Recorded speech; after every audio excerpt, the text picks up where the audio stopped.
Educar, ensinar valores, impor limites, talvez sejam os maiores desafios de quem cria um filho. E entre mostrar o que é certo e o que é errado, muitos pais apelam para a velha palmada. Considerada por muitos uma mera advertência, a palmada pode ganhar uma punição prevista no Estatuto da Criança e do Adolescente. Os pais terão que responder pela palmada, ainda que tenha sido dada nas melhores das intenções.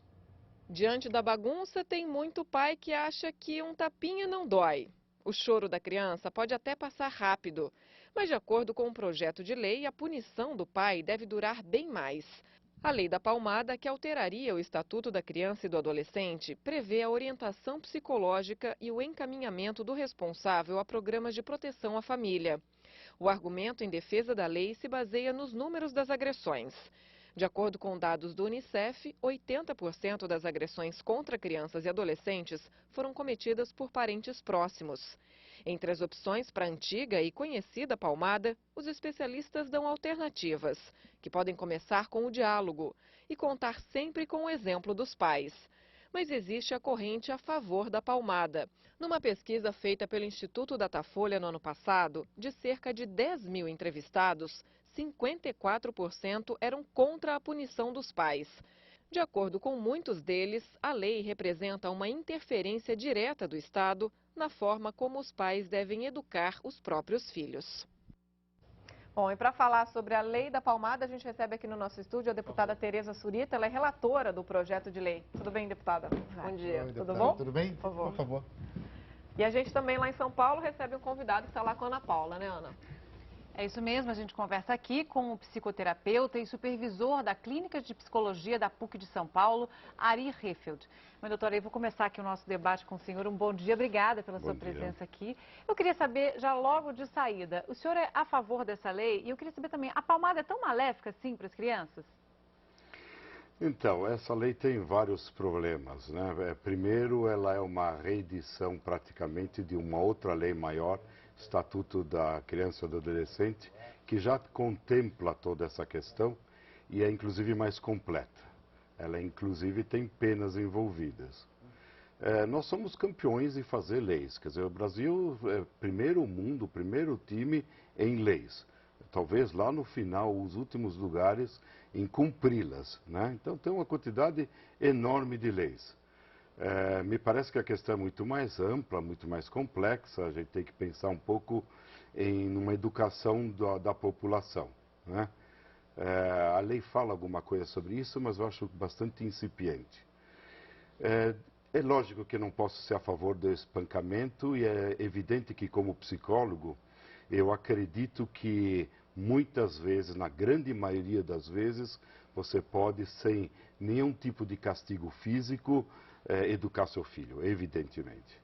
Agora, também não posso concordar que uma palmadinha eventual, palmadinha mesmo, seja vista como crime, como é que pensam todos os pais que antes da lei deram palmadinhas, né?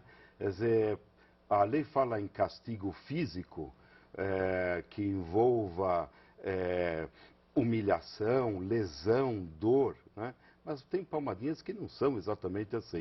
Então, acho que o nome palmadinha não é muito bom. Ari, eu queria passar a discussão aqui para a deputada Tereza. A senhora é relatora, já indicou que realmente é a favor da maneira que está sendo estabelecido esse projeto de lei.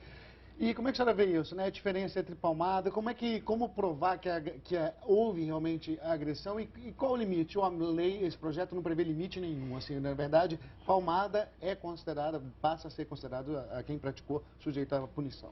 Bom, eu quero agradecer, inclusive, a manifestação do doutor Ari, porque esclarecendo algumas informações que eu acho importante para ele e para as pessoas que estão assistindo. Essa lei, ela altera o Estatuto da Criança e do Adolescente, ou seja, não é uma lei inventada. É uma lei que foi assinada, o Brasil assinou com a ONU, junto com 191 países, para mudar a sua exatamente, para mudar a sua legislação e dar oportunidade, né, o direito da criança e do adolescente crescer sem o abuso, sem o castigo corporal, como ele mesmo falou, sem castigos humilhantes e degradantes. Como fazer isso? não é da palmadinha que a gente está falando. Nós estamos nos referindo, claro que passa pela palmada, mas não vai haver interferência dentro da família, não vai haver punição, porque como o próprio doutor Ari falou, as punições nos casos mais graves já estão dentro do Código Penal e no próprio Estatuto da Criança e do Adolescente. O que vai haver, e aí o que cabe a mim como relatora, é usar os nossos equipamentos públicos já existentes para garantir que a criança e o adolescente não sofra abuso, não sofra dor, não sofra humilhação. E ele, como psicólogo, eu tenho certeza que sabe que a consequência disso para a vida futura de qualquer pessoa é muito grave. A violência gera violência. Normalmente quem apanha, bate. Então nós estamos falando de 18 mil crianças, cerca de 18 mil crianças, que apanham e apanham muito todos os dias. Né? É a lesão corporal, é o espancamento, que precisa ter cuidados. E esse cuidado é o que nós queremos buscar através das escolas, da saúde, para que o agressor também tenha um atendimento, porque normalmente o agressor também é alguém que está precisando de atenção. Deputada, esse assunto é realmente muito polêmico. A gente já recebeu várias participações dos nossos assinantes pelo nosso site, vários comentários em relação a isso. A gente vai ver alguns deles aqui no nosso telão. O primeiro deles é o seguinte: é um absurdo o ECA querer agora interferir na educação dos filhos. A palmada deve ser opção dos pais e não do governo. Se não for provado que a criança sofreu violência abusiva, não se deve interferir no conceito de educação dos pais. É a Lenise Torres. Tem mais uma opinião aqui de assinante, que é a seguinte: acho um absurdo uma lei determinar como devo criar meus filhos. Nunca fui espancado por meus pais, mas uma palmada na hora da pirraça não me fez mal. É o Ricardo falando isso. Agora, deputada, as pessoas aí contra, né? A gente tem mais uma... Só um minutinho, a gente tem mais algumas opiniões aqui. Não há dúvida de que maltratar crianças é abominável. No entanto, umas palmadinhas de leve podem ajudar a criança a entender que fez alguma coisa errada. É a Paula que fala. E tem mais uma opinião aqui dizendo o seguinte: os jovens e até adultos que hoje botam fogo em mendigos, batem em homossexuais, matam namoradas, praticam crimes ligados a torcidas organizadas e levam armas para a escola, receberam palmadas de mais ou de menos? É a pergunta do Jorge. Quer dizer, acho que essa questão da interferência na educação ficou clara, né, deputada? Até que ponto o Estado tem direito de interferir na educação? Porque esse limite entre abuso e correção é muito subjetivo, cabe a cada um. Claro que a gente sabe que espancar, a gente sabe o que é espancar. Agora, corrigir, como esses assinantes estão dizendo, é um limite meio tênue, né? Agora, o Estado tem direito mesmo de interferir dentro de casa? Então, não vai ter interferência. É isso que eu acho que a gente precisa deixar muito claro. Não tem como o Estado interferir na vida e nem na família de ninguém. O que vai haver é isto também está na lei, são principalmente campanhas educativas. Eu gosto de me reportar à questão do tabagismo. Há 20 anos atrás, nós tínhamos muito mais fumantes no país do que ex-fumantes. E essa campanha do tabagismo, durante todas essas décadas, mudou o conceito. Hoje nós temos menos pessoas que fumam. Quer dizer, a questão da palmada, a questão do castigo corporal, passa por uma lei de educação. É uma lei educativa, onde nós vamos abrir essa discussão. Estar aqui hoje podendo falar nisso, eu tenho certeza que cada pai sabe quando passa do limite. Normalmente o pai, quando bate, quando machuca, quando ele agride, ele perde a paciência. Por quê? Porque criar não é fácil. O diálogo é muito mais difícil, principalmente para uma criança que tem limite de entendimento. Então, a discussão são mudanças de comportamento, garantir que crianças que têm lesão corporal, que são queimadas, possam ter assistência do Estado. Enfim, é uma situação onde nós vamos realmente falar sobre uma cultura de paz e não ter jovens tão violentos como nós temos hoje. Vou seguir aqui com o doutor Ari. Doutor Ari, uma educação mais agressiva dos filhos está diretamente relacionada ao nível educacional das famílias, dos pais? Eu acho que sim. A grande questão é a questão educacional. E não se resolve com leis, principalmente reedições de leis antigas. Eu entendo essa história da ONU, mas também o Brasil é diferente do que é Suíça, ou Finlândia ou Canadá, que assinaram essa lei na ONU. Eles não têm, por exemplo, milhares de crianças se prostituindo em prol de uma pedra de crack ou mesmo para se alimentar. E não é por falta de lei que esse tipo de coisa aconteça. né? Volto a dizer, o Estatuto da Criança e do Adolescente previne todo tipo de abuso à violência. A questão educacional é uma questão profunda, tem que ser pensada de longo prazo. Eu acho que nós somos muito hipócritas enquanto país, falamos muito educação, mas efetivamente praticamos pouco. Uma lei que simplesmente diz, coloque lá nas aulas, nas escolas, quer dizer, que entre no currículo escolar. Ora, todo mundo que trabalha em escola sabe que se colocasse efetivamente no currículo escolar tudo que já foi promovido como lei, não haveria espaço para matemática nem português. Tá certo? Quer dizer, ninguém fala o que vai ser tirado da grade escolar quando entra alguma coisa. Quer dizer, tem uma fala muito grande que eu acho que em última instância, de caráter eleitoreiro, é uma fala que reedita uma lei já existente e que, de algum modo, o nome Palmada me parece extremamente inadequado. Doutor Ari, eu queria perguntar o seguinte, a Ana falou em relação a estar ligada a nível de educação dos pais, essa questão de corrigir os filhos fisicamente com castigos físicos ou não. Agora, eu queria saber se está diretamente ligada a que tipo de pessoa aquela criança vai se tornar. Se ela é diretamente uma questão de criança que apanha vai ser um filho violento, um pai violento, quer dizer, isso também tem uma ligação direta. A criança que sofre um castigo físico, mesmo que corretivo, ela vai se tornar violenta ou vai querer bater nos filhos, ou o contrário, ela aprendeu daquele jeito e de repente ela ensina de um outro jeito. Quer dizer, existe uma correlação entre isso, o castigo físico na infância e o que a criança vai ser quando adulto? Então, toda a questão é a questão do quanto, da medida.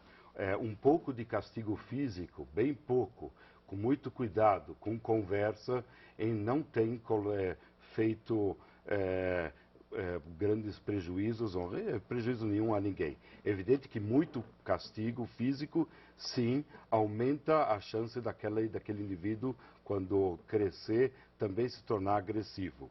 Quer dizer, ao mesmo tempo, falta de punição nenhuma, falta de nenhum corretivo, quem vai dar o castigo vai ser a polícia. Quer dizer, as pessoas precisam de limites e nem toda criança é passível apenas de uma conversa. Eu não estou defendendo o castigo físico, tá certo? Eu só estou propondo que se aborde a questão num sentido um pouco mais amplo, num sentido um pouco mais aprofundado e não fique em cima de palmadinha sim ou palmadinha não. Deputada, eu queria saber, na prática, de que forma essa lei pode mudar a situação das crianças que são vítimas de agressão? Porque, de fato, como a gente viu aí na opinião dos assinantes, muitos pais têm se sentido, quer dizer, estão com temor de terem a sua privacidade e a sua autoridade na educação dos filhos invadida. De que maneira, na prática, as crianças que já têm o Estatuto da Criança e do Adolescente vão ser mais beneficiadas ainda por essa lei? Como o Estado vai fazer para fiscalizar o que acontece dentro das casas? Bom, eu gostaria de esclarecer também, antes de entrar nessa questão, que na América Latina, 3 países já assinaram e já têm a lei em vigor, que é Venezuela, Uruguai e Costa Rica. Paraguai já está em vias também de mudar sua legislação e o Brasil está na discussão. A ideia seria, como eu disse, usar os nossos equipamentos públicos já existentes para assistir a criança numa situação mais grave. Como isso? Através das escolas, não seria no currículo escolar, seria sim na formação dos professores. Por quê? Porque o professor que convive diariamente com uma criança sabe identificar e, através da formação, quando houver uma lesão corporal mais grave, um comportamento que não esteja de acordo, indo mal demais na escola, alguma coisa está acontecendo com essa criança.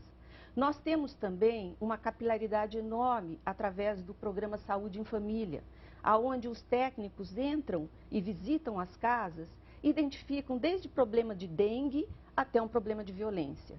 Então, através dessas ferramentas, nós poderíamos, então, ajudar a família que tiver na condição de agredir o filho além da questão, vamos chamar, normal, que eu não acredito que qualquer violência seja normal. Eu sou contra a violência, mesmo com boa intenção. Agora, o que eu entendo? Realmente, você precisa ajudar crianças que são agredidas e agredidas com lesões diariamente. E esse trabalho ele pode ser feito através desses equipamentos que nós existimos. Nós não estamos falando em dinheiro, nós não estamos falando em situações novas, nós estamos em ajudar realmente e ajustar o sistema para que nós possamos dar uma condição melhor de educação para as nossas crianças. É claro que é um assunto muito polêmico, a gente vê aqui, por exemplo, já viu, né, a opinião do assinante, também a opinião do doutor Ari. Doutor Ari, muito obrigado aí pela presença, por ter aceito o nosso convite. Nós vamos convidá-lo novamente, porque a gente não vai deixar de debater esse assunto até dezembro, que é quando deve já estar na finalização, né? E, deputada, muito obrigado também por colocar o ponto de vista da senhora para alertar e mostrar, né, as mudanças, alterações que a senhora está propondo, esse ponto de vista mais de educação. Muito obrigado. E fica o convite também para a senhora voltar Obrigada. aqui para continuar falando sobre esse assunto. E que as pessoas tenham tranquilidade, porque não existe realmente essa intenção de invadir a vida de família nenhuma, e nem interferir, e nem punição. É a educação. Obrigada. Tá? Bom, olha, se você quer rever esse debate, você tira outros do Edição das 10, veja como fazer. Entre no site g1.com.br/Globo News. Na barra de opções, clique em Jornais e depois Jornal da Globo News. Na parte de baixo da tela, selecione Edição das 10. Aí é só clicar na opção Assunto em Debate e escolher o tema que você quiser.